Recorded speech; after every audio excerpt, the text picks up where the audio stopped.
اللہ تعالیٰ ارشاد فرماتا ہے مثل الذین اتخذوا من دون اللہ اولیاء،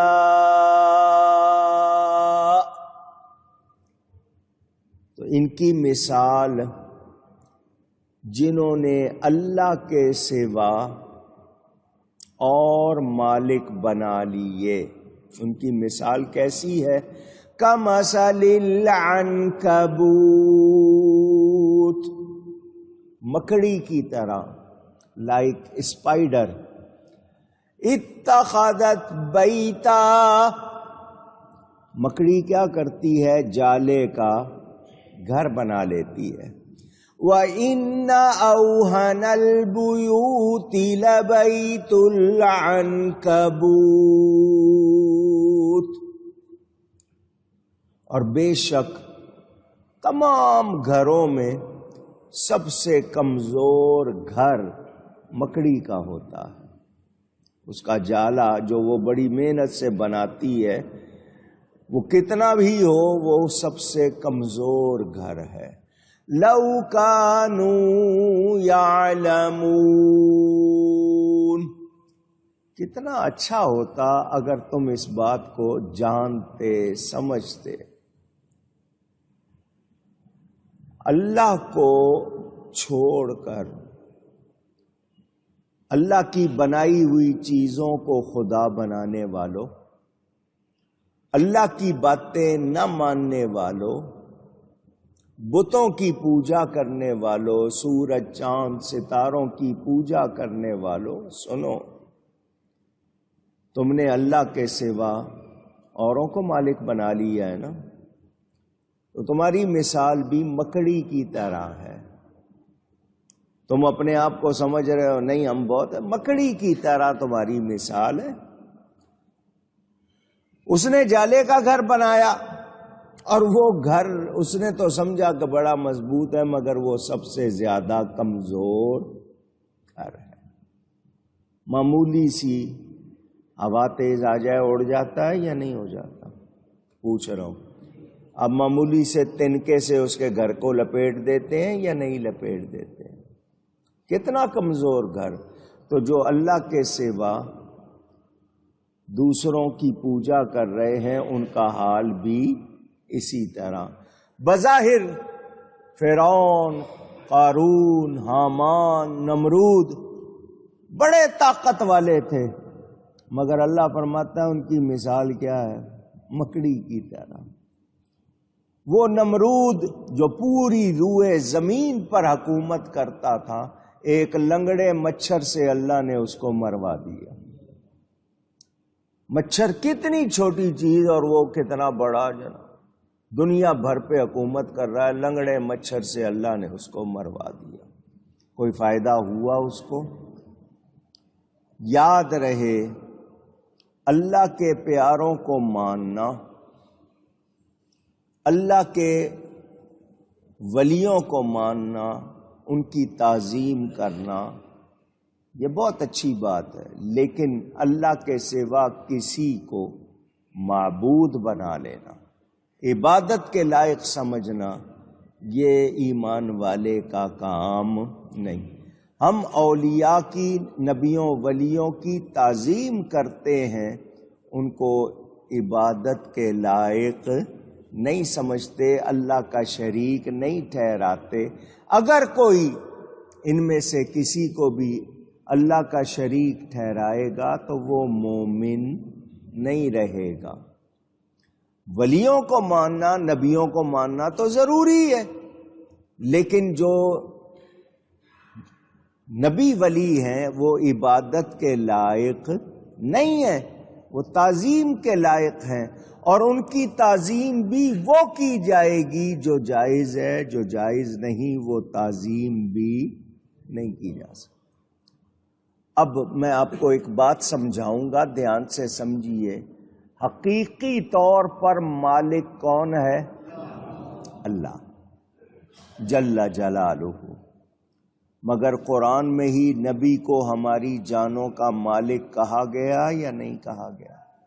نبی پاک صلی اللہ علیہ وآلہ وسلم ہماری جانوں کے جو جو مانتے ہیں وہ کہیں مالک ہے. ان کو مالک اللہ نے بنایا ہے، وہ خود سے مالک نہیں. اللہ خود سے مالک ہے، حقیقی مالک ہے. اب حقیقی طور پر مالک ہونا اللہ کی شان.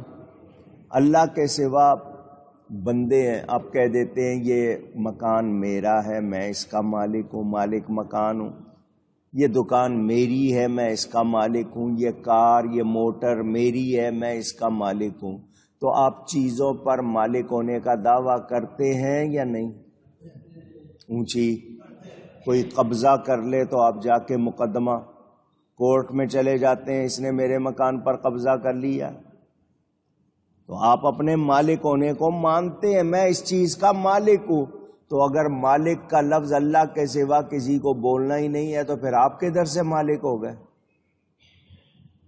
آپ جو کہتے ہیں جی قرآن میں ہے کھجور کی گٹھلی، کھجور آپ کھاتے ہیں، اس کے اندر سے جو سیڈ نکلتی ہے گٹھلی، اس پر ایک بہت ہی تھن باریک سا کور ہوتا ہے، اس کو قرآن میں قطمیر کہا گیا کہ بندہ اس کا بھی مالک نہیں.